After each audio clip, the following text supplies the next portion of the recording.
My next guest can be seen regularly on Fox News' Outnumbered. She's also the national spokesman for the LIBRE Initiative, an organization for advancing economic empowerment in the Hispanic community. She's here tonight to shed some light on Pope Francis's economic message during his visit to South America, the significance of the Hispanic vote, and much more. Did I mention she's married to a congressman? Please welcome Rachel Campos-Duffy back to the show. Thanks, Great to have you back. Thanks for having me. Okay, I'm going to put a full screen up. This is the Pope in South America. Here's what he had to say about the economy. The first task is to put the economy at the service of peoples.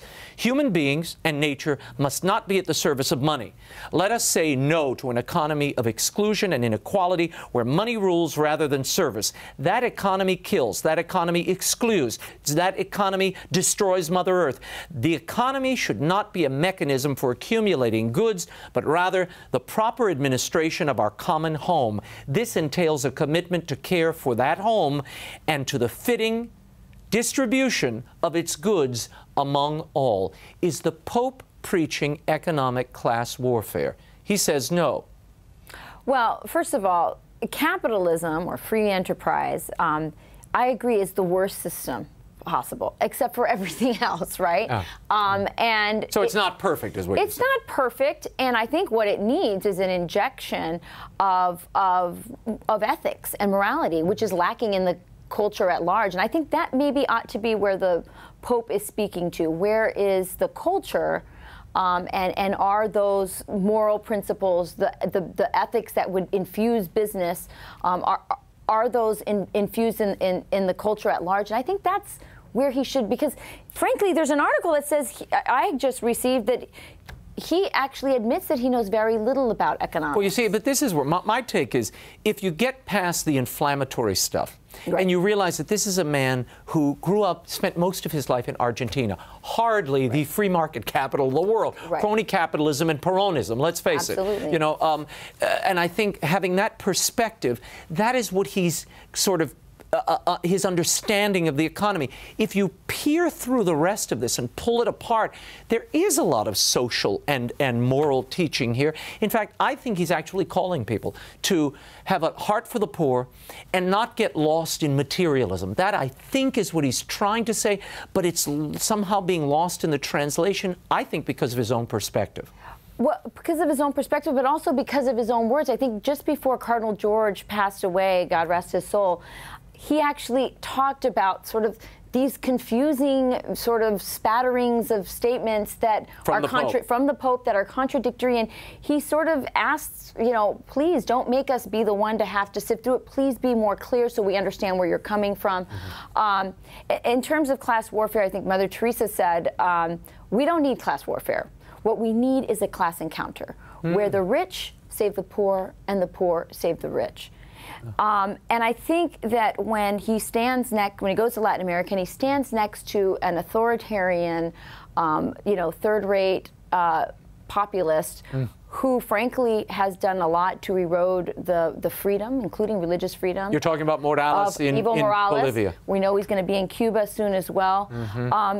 It sends a very conflicting message, and we're not hearing enough about the people that are languishing in prisons in Cuba, the people that are languishing in prisons in Venezuela, because these figures, these authoritarian populist figures in Latin America that have arisen, these guys are squashing the opposition. Oppressors of human rights as well as religious rights in the case of Cuba. As well, and we're not hearing much about that.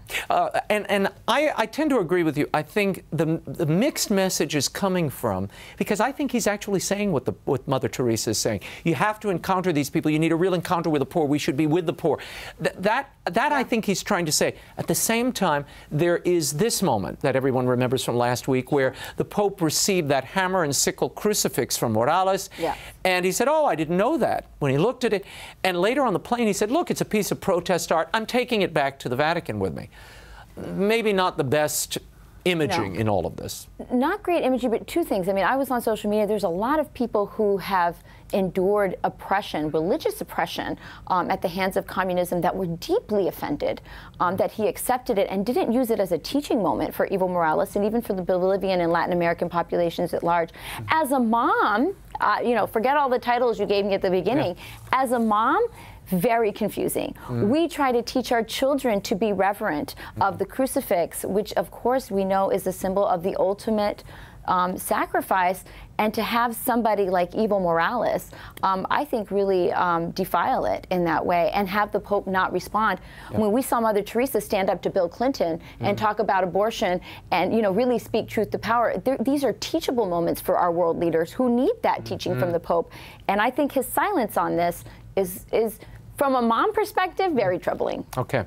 I want you to put your Libre hat on for a moment to talk about this new Univision poll. Okay. 58% of Hispanics identify as Democratic, 16% as Republican. Now, what happened, I heard many of these Republican strategists saying, look, the more people that come into the United States, particularly Hispanics, the ranks are going to swell for conservatives because these people are God-fearing, they're family-based people, and they agree with the GOP on social issues.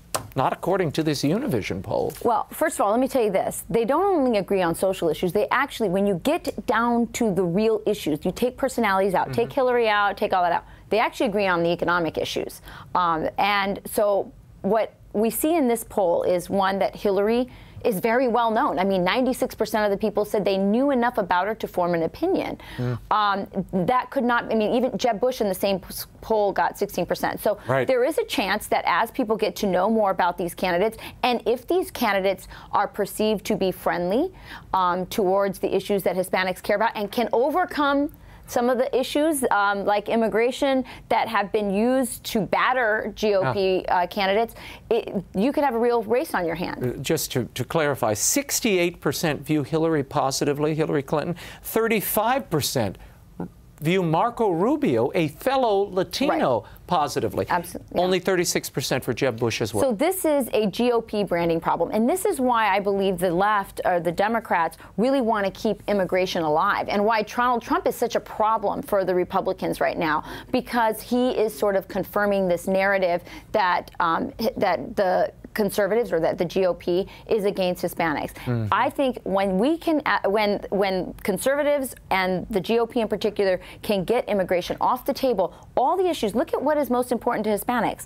Number one, the economy, jobs and economy, and education. And on all those, education, they want school choice. These are things that the Democrats are against. I've got to get to this issue before I let you go. IUDs without parental consent in the Seattle public school system. Girls as young as 11 can request an IUD at the school without the consent of the parents. What do you make of this? I have an 11-year-old. This is absolutely appalling. I say that this is a war on little girls, and this is a war on parents.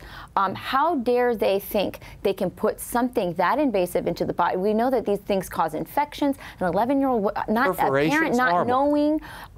This is, I think parents in Seattle and these schools in particular ought to be up in arms. This is an absolute intrusion on the relationship between a parent and a child. It will not help them come together if there's this big secret like this between a mother and a parent and a child. This is an absolute intrusion. Rachel Campos-Duffy, thank you for being here. We will be in touch in the days ahead. You got it. You can follow Rachel online at the LibreInitiative.com. All of her columns are there. Before we go, I promised to announce the winners of my Will Wilder, The Relic of Perilous Falls giveaway. It's my first book for young readers. Now, I asked you all to retweet or post the cover on Facebook, and you did. So many of you did it, and at random I selected 10 winners.